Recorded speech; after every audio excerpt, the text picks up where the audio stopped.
Ever since the opening in 1909, the hotel has been heated using oil boilers.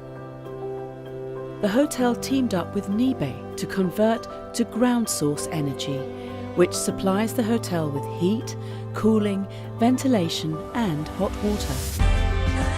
This investment will reduce energy costs by 75%, and the guests get all the hot water they need.